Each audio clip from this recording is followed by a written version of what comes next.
Title fight number 2 in the Elimination MMA division, women's 115 pounds.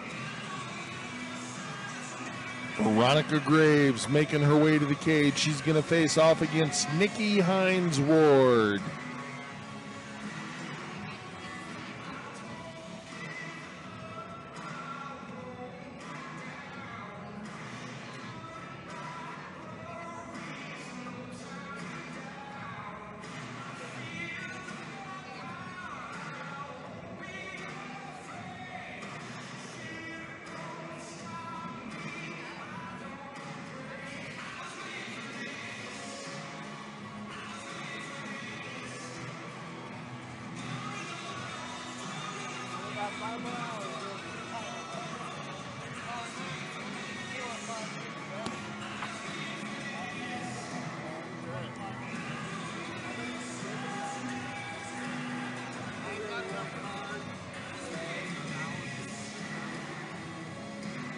And now, fighting out of the Blue Course Shooting Center blue corner, please make welcome Nikki Ward Hines.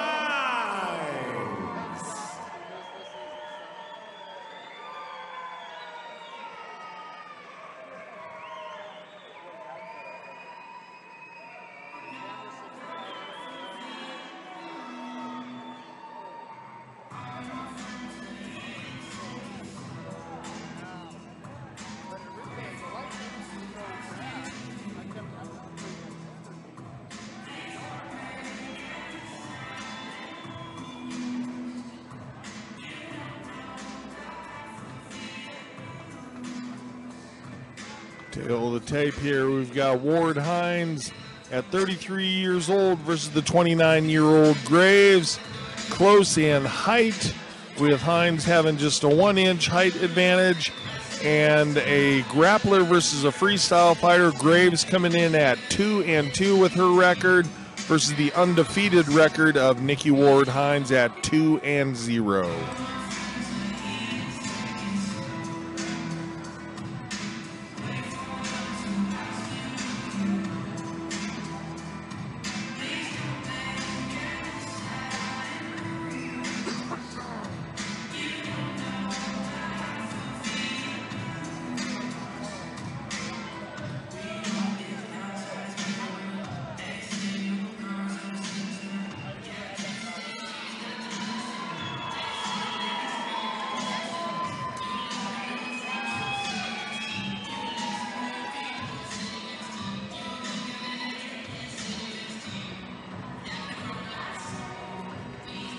This fight is presented by Blue Course Shooting Center. Let's meet the fighters first.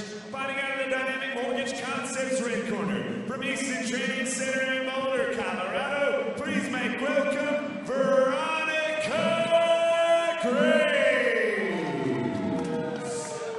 And now, fighting out of the Blue Course Shooting Center blue corner, from Grinders to Mission Fighting in Thornton, Colorado, please make welcome Nikki Ward.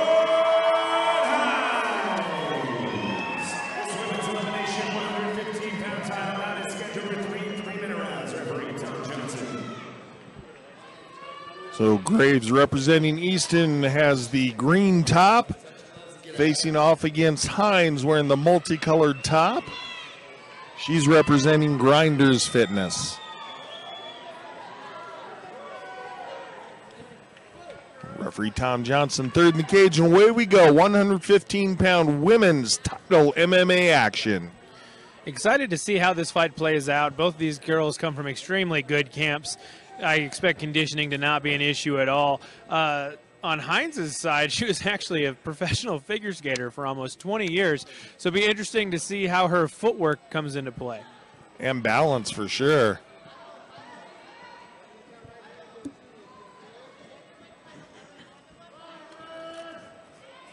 Both fighters kind of feeling each other out, trying to gauge that distance, figure out exactly how long each one is.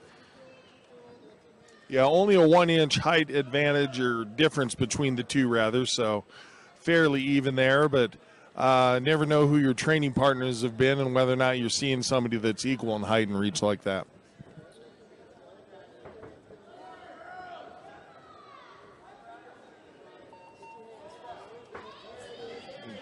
Graves pulling her shoulders back and leaving her chin straight up in the air. A little bit dangerous there, trying obviously to evade the punches, but that's not necessarily the best way to do it.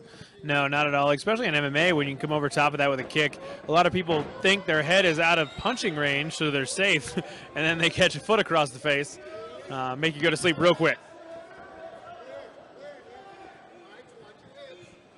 Clinch work, nobody throwing knees so far there, and they make a liar out of me right as they say that. And both of them were trying to set up a throw there, and each of them felt it, so speaks well of their training, shows what they've been working on, but finally able to get it down on the ground is Graves. Yeah. And in side control, but they're in the corner of Hines where she can hear what her coaches are trying to tell her to do.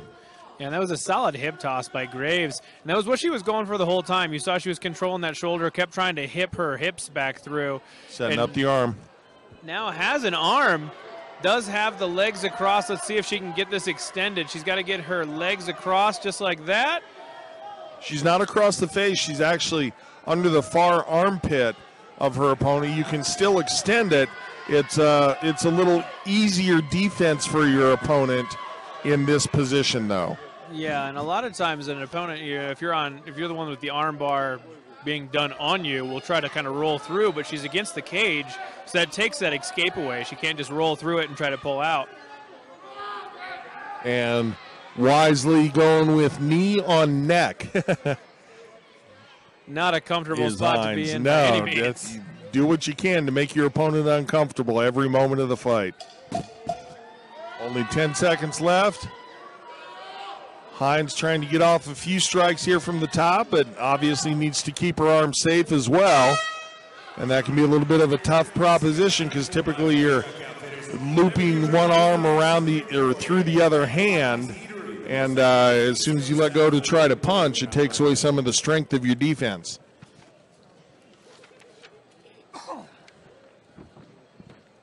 See it on the replay here as we're getting ready to be set up for the hip throw, and steps through really nicely and just classic head and arm throw. Pulls her opponent down, stepped over the top, saw that arm, tried to snatch it away, but good defense by Hines.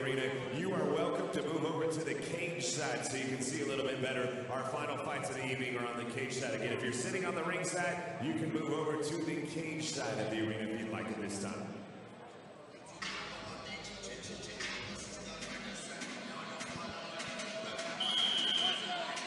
And Graves obviously in great shape, up off of his stool about halfway through the break period. And I saw a lot of hand uppercut motions from her corner man. I couldn't hear what was being said, but made it look like they want her to work her boxing a little more maybe. And I think that's a good idea, especially if she wants to set that throw up again or any of her takedowns. You know, if she can get Hines's attention up and her hands up so they can shoot so she can shoot that takedown, be a little bit more advantageous for her. Go to inside leg kick by Graves. Yeah, used her punches to cover that nicely. Her opponent really didn't have a chance to see that coming because she still had the 1-2 in her face.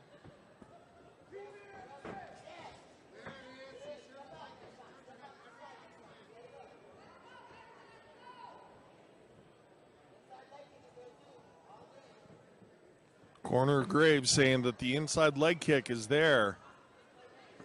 That's what she scored with just a moment ago.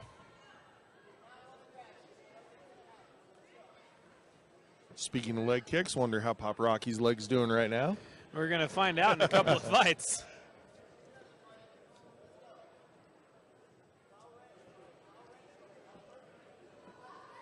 And Hines doing a good job of circling back and forth, but she's just not engaging. She's got to just take a couple of steps in and really just open her hands up right now.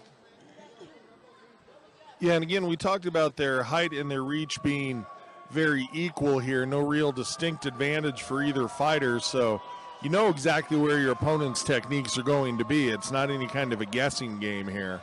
No, I think right now it's just a little bit of tentativeness.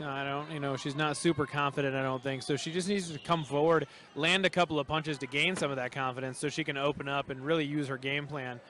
Coming into the fight, she was saying that she wanted to be smart and pick her shots, which she's doing, but those shots that she's taking aren't landing. Another good hip toss by Graves. Again by Graves, just wraps up her opponent's upper body, steps through, takes away that balance, kicks out a leg. See what she's going to be able to do from side control here. As soon as her opponent, Hines, popped her hips and turned onto a side, that's where she grabbed the arm last round. Right from here is where she grabbed the arm last round. Yep, and you can see Graves really trying to keep control of that neck. She was going for an arm triangle, but she just couldn't quite secure the other arm.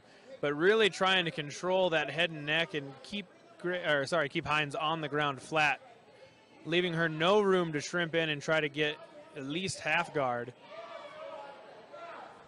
Yeah, Graves doing a really nice job with her right knee, keeping it tight into the belly button of her opponent, not allowing you to bring her knees into play.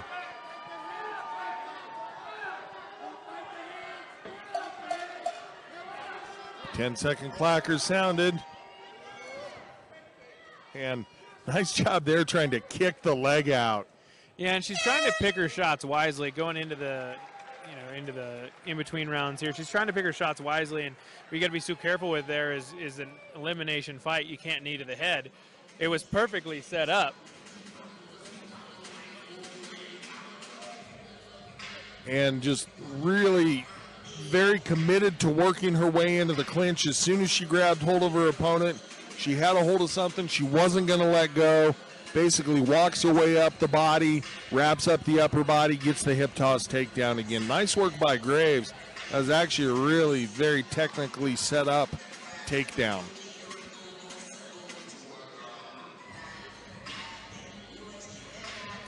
And Graves welting up under the right cheek. She has a big mouse coming up under there, but her corner not really worried about that, not tending to it. And again, she's not using the stool at all, not feeling like she needs to take any rest.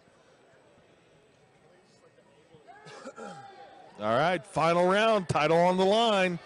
Mouthpieces in place, nobody going to be spitting out chiclets, and away we go. And both of these ladies look to be in great condition. Nobody's huffing and puffing, nobody's sucking air. So I think everything in the game plan is wide open right now, and if I was in Hines' corner, she's got to let loose. I mean, she's got to throw her hand. She's got to throw her kicks. You know, she's shown that the ground game isn't quite going to be her forte this fight, so she needs to capitalize on the feet. Agreed. Needs to come out, be aggressive, start racking up some points for herself, and really work to avoid the clinch here. And this is what we've seen Graves do is once she grabs a hold of something, she just doesn't let go, and she just works her way in closer and tighter and very methodical about it. And another hip toss right there. She does such a good job of controlling the head. And that's the key right there is as soon as she's got the head controlled, she slips a leg behind and down you go. And looking to try to wrap up the choke here is Graves, but Hines has her left arm in a good place for it. All she has to do is kind of reach down for the ground, and it takes a lot of pressure off the choke. What Graves would like to do is switch her grip and go over the shoulder, and there it is. She did exactly that. Yeah, and she's got that locked in tight. Now she's just got to put that's that a much pressure. more advantaged position. And cranking hard for that is Graves. Great position. That's going to be it. Technical submission. Her opponent did not tap out. She lost consciousness. Congratulations, Veronica Graves going to go home with the title. And as bad as it looks for Hines right now, you're just out for about 5 or 10 seconds, and then you wake up and you're like, oh, I see the ring lights. I think that means I didn't win. Darn it. Yeah, she's blinking. She's coming too. So good. Obviously, always looking out for your fighter, but that was a great submission. Just like you had said, you almost spoke it into happening. You said she needed to just re-secure that arm without that arm in for that guillotine. It's exactly what she did. Yeah, needed to come over the top of the shoulder, and as soon as she made that adjustment, she's able to really drive her hips forward, crank on that, and gets to go home with some shiny new hardware. Congratulations to the Easton's fighter. Yes, congratulations to Graves. And, you know, you feel bad for Hines, but what just strength and perseverance. You know, that's probably something she should have tapped to. But having the perseverance to just say, no, I'm not tapping. You can put me to sleep, that's fine, but that's the only way I'm going out, and that's exactly what happened. As they say, chokes don't hurt. No, they don't, at least till you wake up the next day. Take it up, Sean, for the official word. At 1 minute 23 seconds of round number 3, referee Johnson has got a stop to this fight, declaring your winner by submission and new Sparta Combat League 115-pound champion, Veronica Graves.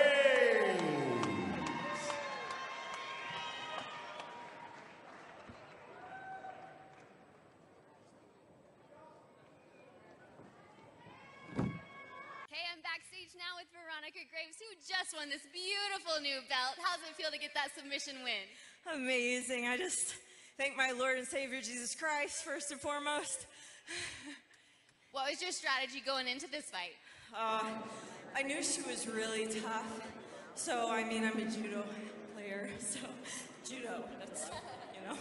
So what's next for you? After this belt, you plan to defend it sometime soon? Yeah, sure.